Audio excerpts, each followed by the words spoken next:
from Abuja.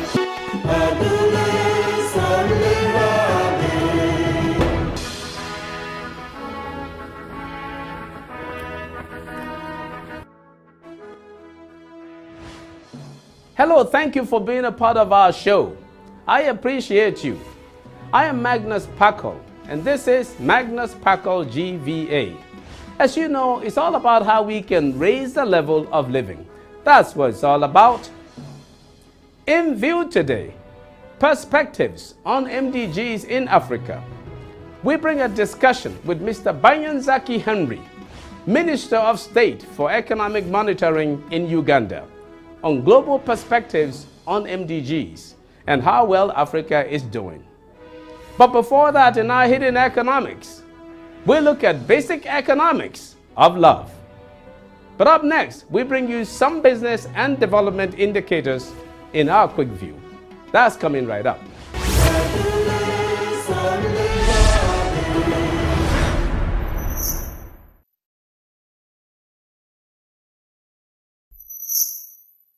The Gini index measures the extent to which the distribution of income, or in some cases, consumption expenditure among individuals or households within an economy deviates from a perfectly equal distribution. So the Gini index for a country can range from 0, suggesting perfect equality in income distribution, to 100, where there is perfect inequality. In this connection, which of the following African countries has the highest Gini index? South Africa, Namibia, Angola, and Nigeria. Which of the following African countries has the lowest Gini index? Nigeria, Botswana, Rwanda, and Zambia. Still in view, our discussion with Honorable Banyanzaki Henry, Minister of State for Economic Monitoring in Uganda. But up next in our hidden economics, the basic economics of love.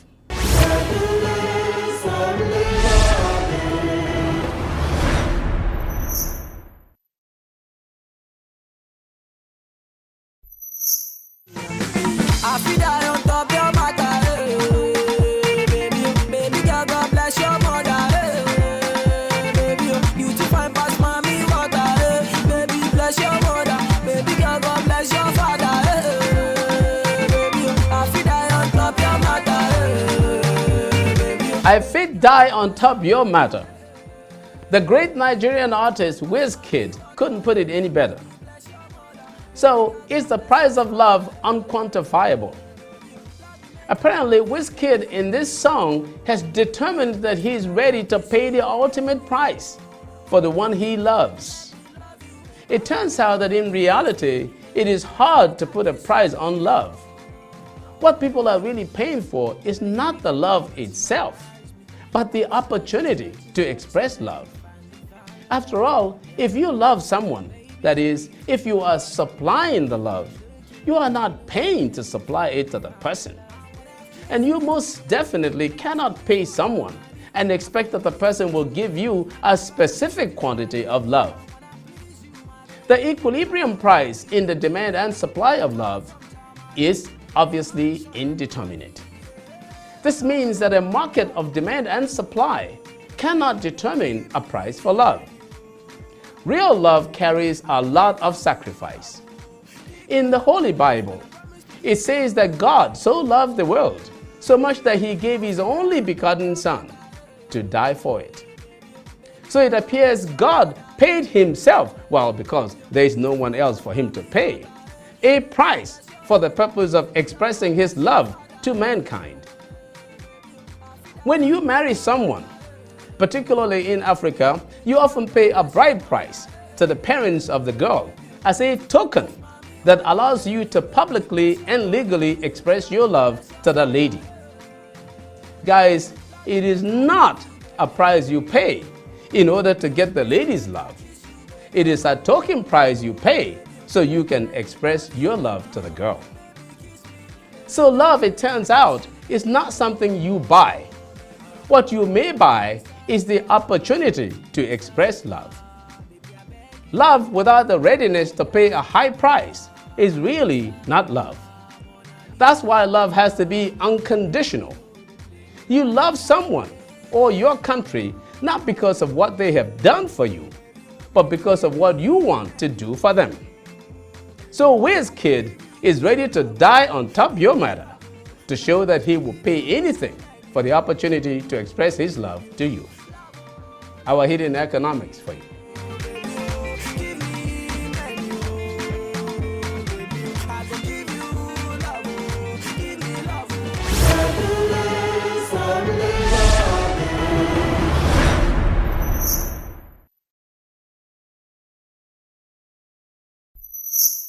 Before we start our discussion in view, here are our quick view answers. Among the countries shown, Namibia has the highest Gini index, reflecting a relatively more unequal income distribution compared to the other countries listed here. Among the countries listed, Nigeria has the lowest Gini index, reflecting a relatively more equal distribution of income compared to the other countries shown here. To contact us, please see our information displayed on the screen. Following the recent and very successful first annual conference on MDGs in Nigeria, organized by the Office of the Senior Special Assistant to the President on MDGs, in collaboration with the Center for Socio-Economic Development, CLED, and other stakeholders, we were privileged to have a discussion with Honorable Banyanzaki Henry, Minister of State for Economic Monitoring in the Office of the President of Uganda. Please join me in my discussion with Mr. Banyanzaki Henry on some perspectives on Africa's attainment of the MDGs.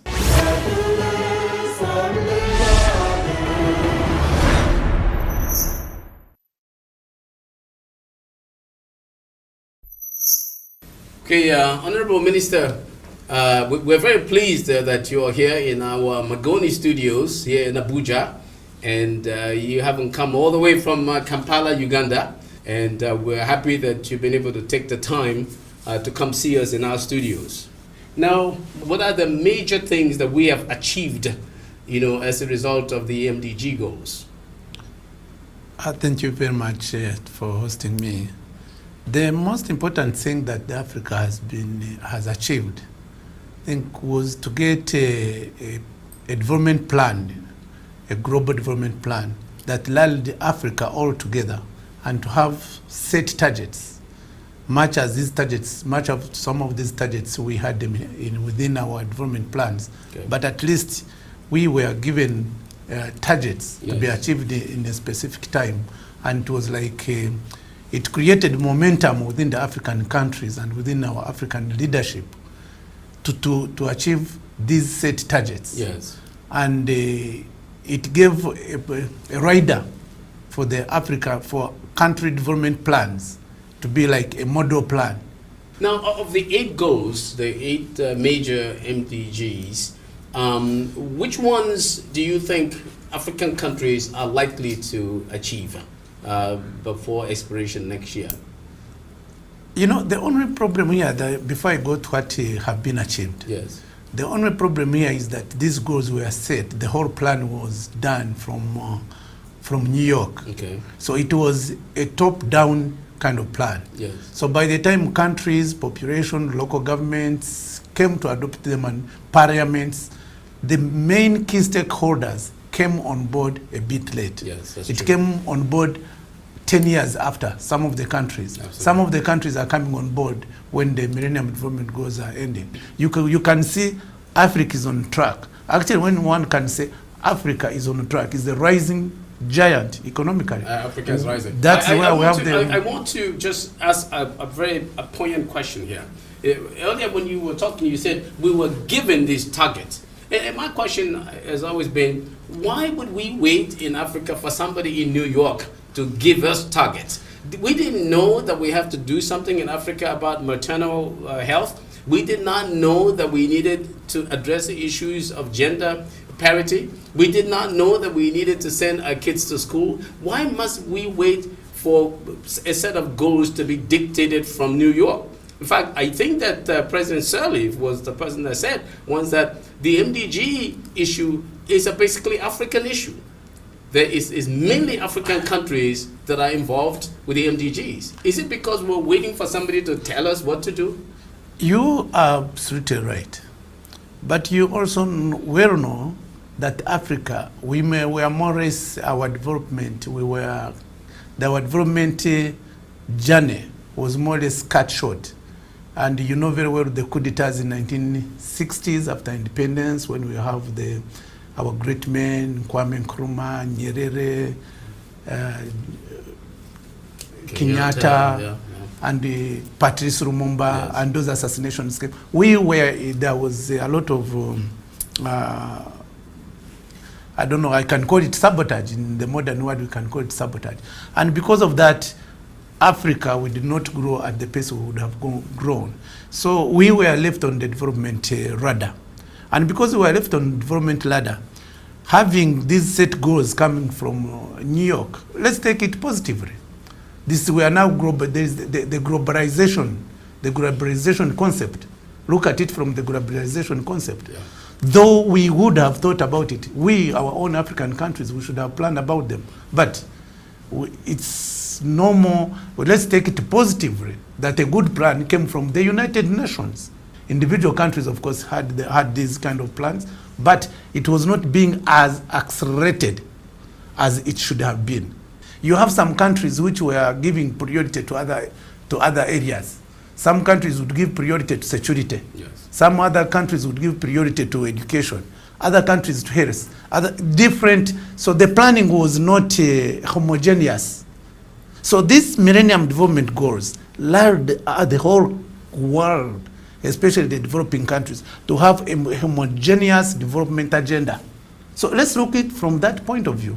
Though I agree with you, yeah, we don't need to have been reminded that we need to go to end poverty, we need to end hunger, yes, we need education, yes, and because of that, the achievement has been sporadic. Yes. Some countries have achieved like goal 1, like for example in my country, Uganda, yes, we achieved the goal 1, the eradicate extreme poverty, to make it a half within the 15 years. We achieved that. In 1986, the poverty levels were at 56. As I speak now, the poverty levels are at 22%. So that means we achieved on those goals. Absolutely. Universal primary education, it was a learning tool. Most of the countries within Africa, they achieved that. So, but we have achieved the fight, the environment, the global partnership for development. Yes. You know, this is something that in Africa, we know what's happening within our economic blocks. Like, yes, if we take East African community, yes, it is one of the fastest economic bloc, yes, that we have in Africa. Absolutely, it is, even the world, yes, that is composed of Uganda, Tanzania, Kenya, Rwanda, yes, Burundi. Southern Sudan is coming on board. We are thinking of bringing Somalia. As Economic Monetary Minister, what do you see as the role of the private sector in Uganda, and you can take that across Africa, in helping us to speed growth and have inclusive growth in the manner that we want, that we talk about in Africa? Well, you see,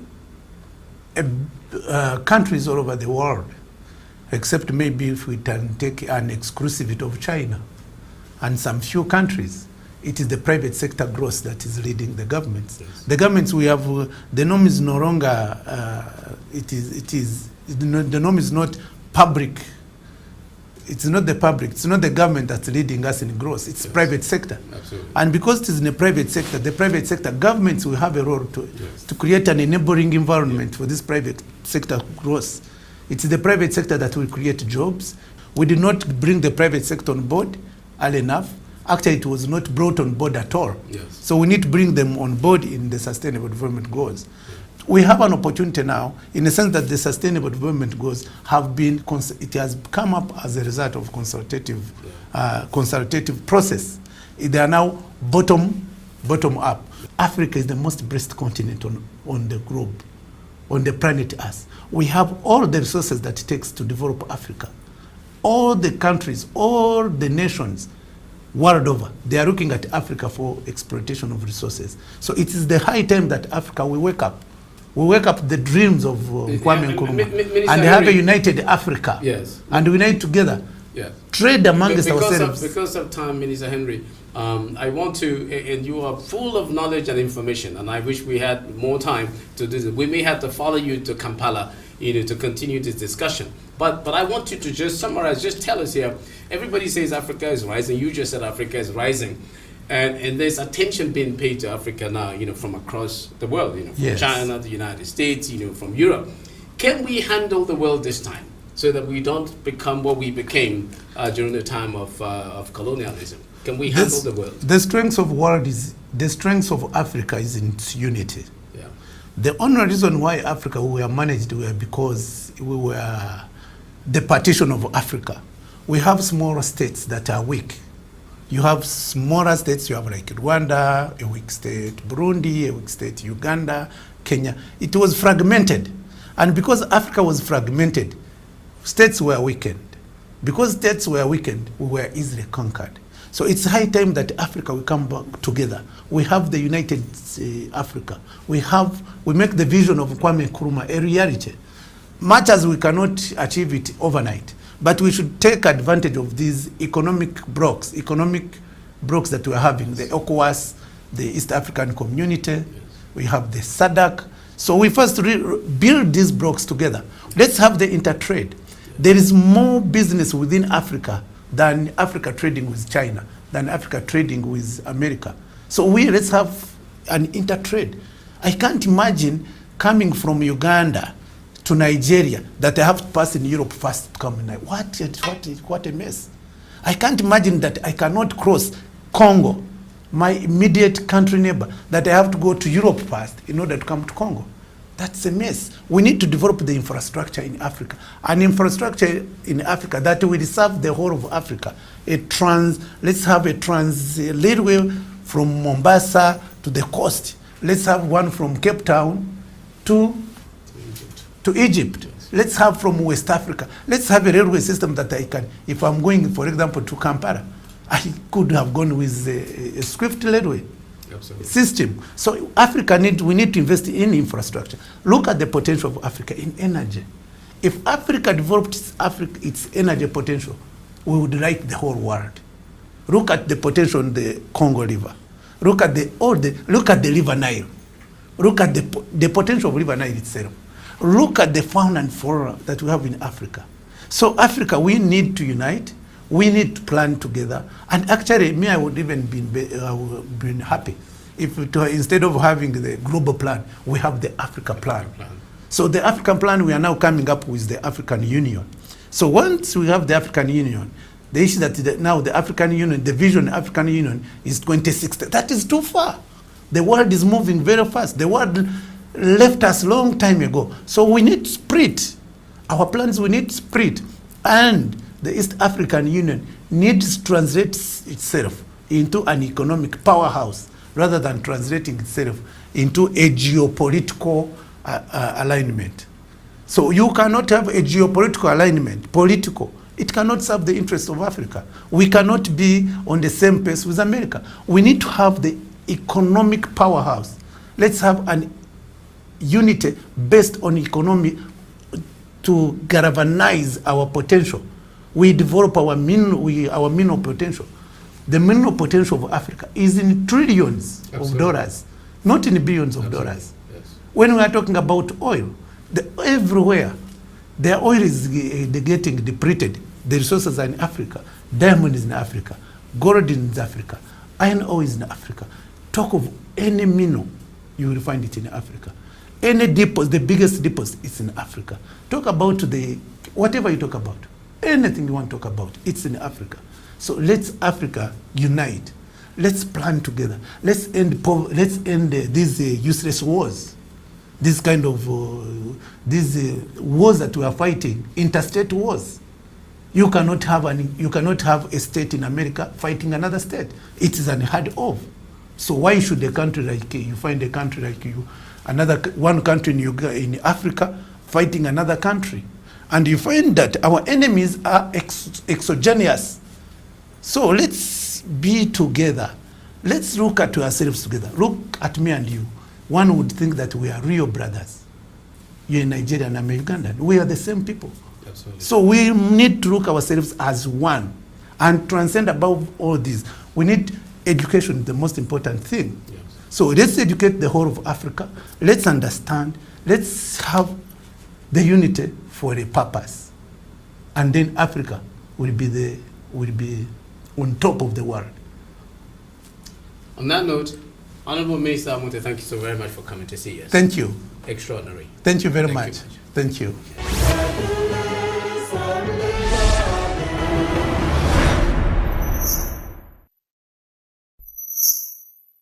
Over the past few years, Africa has staged a major comeback from the misery growth period of the 1980s and 1990s.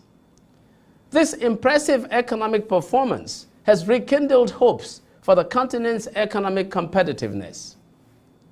But in spite of this, significant job growth across Africa has continued to be elusive.